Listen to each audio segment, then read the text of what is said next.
Halo, apa kabar?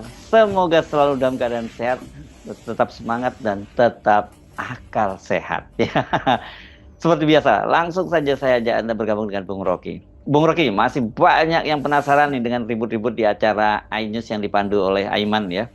Ciko Hakim yang membela Anda itu sudah buka suara. Emmanuel Ebenezer yang posisinya sebagai pendukung Jokowi juga sudah buka suara. Sylvester juga sudah buka suara. Bahkan dia buat video khusus yang tadinya disebut sebagai klarifikasi, tapi ternyata isinya itu ancaman buat Anda. Jadi apa sesungguhnya yang terjadi? Iya betul, harus benar Arif. Banyak orang yang bertanya soal apa sebetulnya yang terjadi di acara Saudara Aiman itu, behind the scene-nya apa aja ketika kamera dimatikan. Saya sudah berjanji untuk tidak membahas itu, dan saya kira saya pada waktu terjadi peristiwa panggung memanggung itu, saya minta supaya mereka yang secara sengaja atau tidak sengaja merekam kejadian itu, kendati sudah di off air kan kamera, tapi masih ada aja yang jahil memotret atau merekam. Karena di situ ada banyak mahasiswa juga, ada mungkin beberapa tamu, dan itu yang kemudian bocor. Tapi orang nagih lagi tuh, bocornya seberapa sih, seberapa dramatis atau seberapa heboh peristiwa di panggung iNews itu. Buat saya hal yang nggak ada gunanya sebetulnya, karena saya tetap di dalam kondisi untuk terus mengucapkan kritik, dan sangat mungkin peristiwa yang sama juga akan terjadi di stasiun TV yang lain dengan orang yang sama atau orang yang berbeda, atau dalam situasi yang berbeda. Dan saya dari awal tahu bahwa kemampuan orang untuk mencaci maki saya itu juga disebabkan karena kemampuan saya untuk memberi kritik pada junjungan dia, pada junjungan mereka. Bagi saya itu fair-fair aja tuh. Yang tidak fair kalau misalnya ada pertarungan fisik di situ kan. Kan nggak mungkin orang yang might is right itu dalam pepatah Inggris itu, might is right artinya yang kuat itu yang benar kan. Di dalam debat itu yang argumennya paling masuk akal, dia yang mesti diterima. Jadi kalau ada semacam kemarahan itu ya penanda bahwa kemampuan untuk mengendalikan faktor yang memicu kemarahan itu lemah. Jadi ya orang sebut itu sebagai apa namanya, emotional cohesion atau pengendalian atau spiritual cohesion bahkan. Tapi buat saya hal yang biasa aja tuh, dan saya terlatih di dalam membaca bahasa tubuh orang. Karena apapun, kalau Anda seorang dosen atau Anda seseorang yang peka terhadap alam, Anda tahu tanda-tanda di mana kemarahan muncul, tapi di mana kemarahan mesti dihentikan, di mana kewaspadaan itu harus ditaruh di depan, kapan kewaspadaan itu dijadikan cadangan. Kalau saya lagi naik gunung, pasti saya tahu tuh bahwa ya tubuh kita itu dituntun juga oleh semacam insting bahwa di depan ada bahaya, maka nunduklah. Nah kadang-kala kita lupa itu, tapi kalau kita terbiasa dengan alam, kita tahu tanda-tanda alam. Banyak juga yang menilai itu ya, kemarin itu bukan panggung perdebatan Bung Rocky, tapi itu malah mirip ajang tarung bebas seperti UFC gitu. Ya kalau kita udah terlibat di dalam debat, tidak ada sopan santun lagi kan. Satu-satunya ketidaksopanan adalah menyentuh tubuh lawan debat. Itu yang disebut ketidaksopanan, dan itu bisa kriminal sebetulnya kan. Kan ada semacam etika bahwa Anda boleh caci maki suka-sukamu, Anda boleh pakai apapun, satire, argumen, apa namanya, kemampuan retorika, kemampuan demagogi bahkan itu. Tetapi saya selalu ingin tunjukkan bahwa perdebatan itu adalah soal menghunus pikiran, bukan menghunus kepalan tinju. Jadi kelihatannya kita mesti belajar. Ya, peristiwa itu juga ya, kita pakai aja sebagai alat untuk belajar bahwa menahan emosi dan meruncingkan pikiran itu lebih penting daripada mengumbar amarah itu. Tapi udah, peristiwa itu udah berlangsung, ada saling pemahaman bahwa di belakang layar mungkin masih ada yang belum beres, tapi kita mesti tahu bahwa itu adalah ruang publik. Ruang publik hanya boleh diisi oleh argumen publik. Itu dasarnya tuh. Nah, semarah-marahnya tetap tidak boleh ada kekerasan tuh, dan itu sebetulnya tanda dari peradaban kan. Nah, kalau akhirnya diselesaikan dengan bertinju atau gontok-gontokan, itu artinya orang takut juga akhirnya naik panggung kan. Oh, takut gue kenapa? Karena badannya lebih gede, bukan karena otaknya lebih besar kan, itu akhirnya begitu. Jadi saya ingin supaya publik juga belajar bahwa kesepakatan kita di dalam berdemokrasi adalah pakai argumen, force of the better argument, bukan force of the better tinju itu, bukan itu yang kita maksud tuh. Jadi apapun sepanas-panasnya perdebatan itu hanya boleh pakai kalimat, nggak boleh pakai alat-alat fisik, karena itu akan memancing juga potensi lingkungan itu akan saling manas-manasin tuh. Sama seperti lingkungan saya, kenapa nggak digituin Rock, kenapa, bukan itu maksudnya. Tetap kita mendewasaikan diri di dalam kemampuan atau dengan kemampuan berargumentasi. Politik adalah kemampuan berargumentasi itu. Silat lidah oke, mau nipu di dalam atas panggung oke, mau berbohong oke. Tetapi semua hal yang kita ucapkan secara naratif itu yang menunjukkan bahwa kita matang di dalam politik panggung tuh. Kalau di dalam politik kampus ya tentu orang yang betul-betul nggak bisa berargumentasi nggak boleh lulus kan. Tetapi ini panggung politik kadang-kala mesti dibawa dengan retorika. Bahasa tubuh itu penting tuh. Tapi bahasa tubuh artinya pikiran kita bahasakan melalui gerak tubuh. Bukan kemarahan kita yang kita eksploitasi lalu kita fasilitasi melalui kekekaran tubuh atau kekuatan otot. Itu nggak boleh itu adalah subhuman. Nah ini menarik ini ya. Ini kan banyak sekali yang bertanya-tanya, kok bisa ya Bung Rocky dalam situasi semacam itu tidak terpancing dan terprovokasi, bahkan tetap berdiri dengan tenang ya. Malah ada media yang melihat Anda, menangkap Anda itu masih senyum-senyum gitu, tapi ada yang nyebutnya ngakak. Saya kira nggak ngakak ya, pasti Anda waktu itu senyum-senyum saja ya. Ya karena basis pemikiran yang Anda sampaikan tadi itu menjelaskan mengapa itu terjadi ya.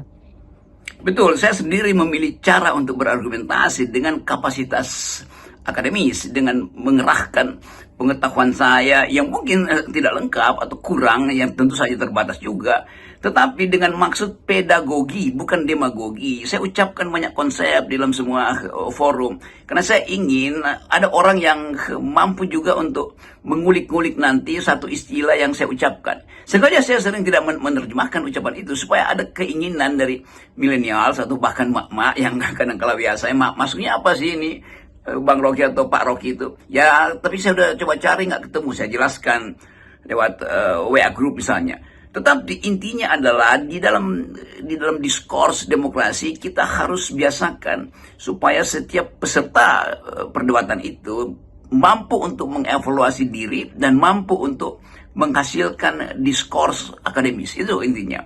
Politik disebut politik kalau ada keindahan puitis di dalam berbahasa, dalam retorik, tetapi juga ada ketajaman intelektual. Kan itu intinya begitu. Nah, itu yang ingin saya tularkan sebetulnya, dan saya berterima kasih karena seperti istilah kemarin fakta sunt servanda, akhirnya saya diserbu oleh mahasiswa hukum untuk minta terangkan ulang dong apa itu fakta sunt servanda. Karena ternyata juga banyak mahasiswa fakultas hukum yang tidak dibantu oleh dosennya untuk mengerti istilah fakta sunt servanda itu, dan memang banyak dosen juga yang salah mengartikan itu. Misalnya istilah a fact must be served, fakta harus perjanjian harus dilakukan sebagai undang-undang, ya itu ada di dalam hukum perdata.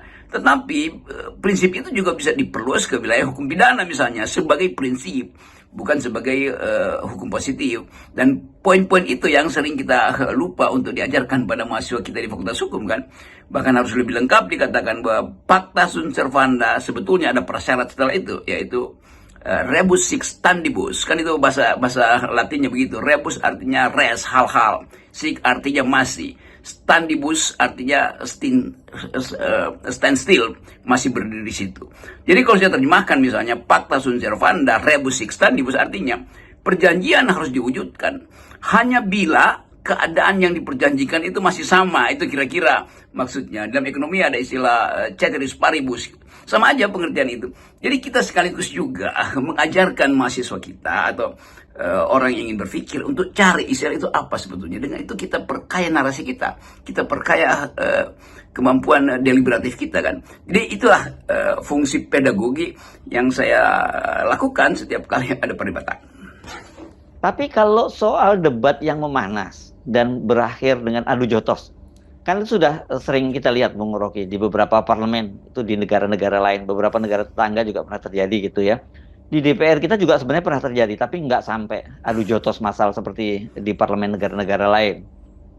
Ya, kalau kita keluar bertemu dengan teman-teman di Eropa atau di Amerika misalnya, mereka sering menganggap bahwa mengapa di parlemen Melayu itu atau Asia, di Taiwan, di Cina, Jepang juga kadang-kala masih ada, di Thailand itu dipertontonkan perkelahian di dalam ruang sidang itu. Ini kan juga beberapa munas partai atau ormas atau OKP di Indonesia kan itu lempar-lemparan kursi itu dan teriak-teriakan di situ kan. Itu juga penanda bahwa kematangan kita untuk menghasilkan formulasi pikiran itu kadang-kala tercegat karena kegugupan kita, karena bahasa tubuh kita itu lebih dahulu menguasai kita ketimbang akal pikiran kita kan.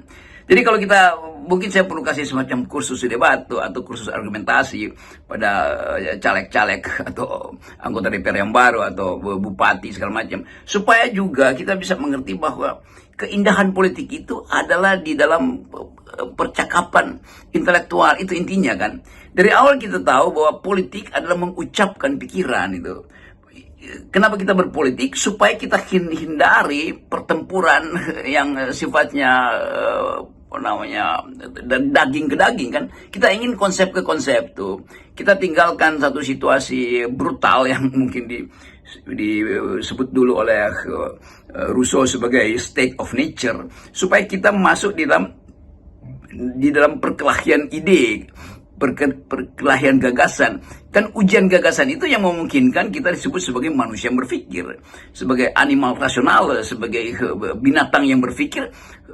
Artinya manusia binatang, tetapi beda dengan binatang, dia berpikir. Binatang tidak berpikir, dia tumbuh dalam upaya pertahanan diri secara instinktual. Dan karena itu binatang ya pasti dia akan buas, karena memang dirancang hanya untuk bereaksi tuh, bukan untuk menunda reaksi dengan cara berpikir tuh. Pada makhluk-makhluk primata yang makin tinggi, dia akan menunda reaksi tuh supaya tidak terlihat kebengisan fisiknya, dia menunda reaksi. Jadi banyak makhluk yang primata yang juga sebetulnya kita adalah semacam evolusi dari keprimataan kita dalam berpikir. Dari menunda kemarahan itu penanda bahwa Anda adalah makhluk yang berpikir. Itu poinnya. Tapi ini ya Bung Rocky ya, kalau kita runut secara sosioantropologis itu ya, kultur gampang marah atau sering disebut sebagai amok, itu kan itu sebagai sebuah ciri-ciri yang sebenarnya sudah lama dikenali, sejak lama dikenali oleh para scholar gitu, itu ada pada kultur masyarakat kita.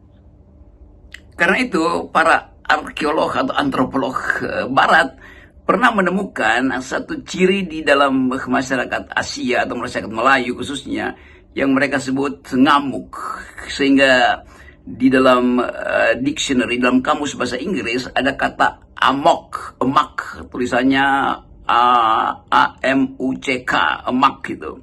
Yang itu betul-betul khas orang Melayu dalam terminologi itu. Artinya tanpa alasan tiba-tiba marah, lalu ya ngamuk dalam pengertian sehari-hari kita.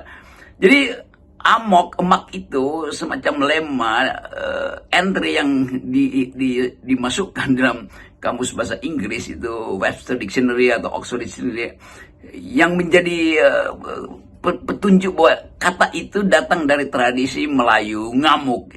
Nah itu yang sebetulnya, bagaimana kita bantah itu kalau sebetulnya setiap hari kita menyumbang pembuktian bahwa kita adalah bangsa yang suka ngamuk doang tuh. Tapi perlahan-lahan kita bisa perbaiki itu, walaupun entry dalam bahasa Inggris nggak mungkin kita rubah lagi karena itu jadi semacam bahasa satir dunia. Tetapi kita bisa perlihatkan bahwa Indonesia tumbuh dengan tajam di dalam aspek-aspek perdebatan. Kita tahu bagaimana founding parents kita di awal kemerdekaan bertempur secara argumen, panjang lebar bicara tentang dasar negara, bahkan sampai macet perdebatannya tuh. Tapi semuanya berlangsung dengan kemampuan berargumentasi. Jadi saya kira kita kembalikan politik ke dalam wilayah argumen, bukan wilayah sentimen. Apalagi sentimen yang menghasilkan peluang untuk ngamuk di atas panggung. Itu saya kira itu. Ya udah, yang kemarin itu kita jadikan pelajaran supaya ada pertumbuhan ide pada kita bahwa politik harus diasuh dengan pikiran, harus diasuh dengan ketajaman pikiran, bukan dengan kemarahan, dan apalagi kemarahan yang dimanifestasikan melalui gerakan-gerakan fisik yang kadang-kala justru terlihat lucu itu. Oke. Salam akal sehat, tetap Salam akal semangat. sehat.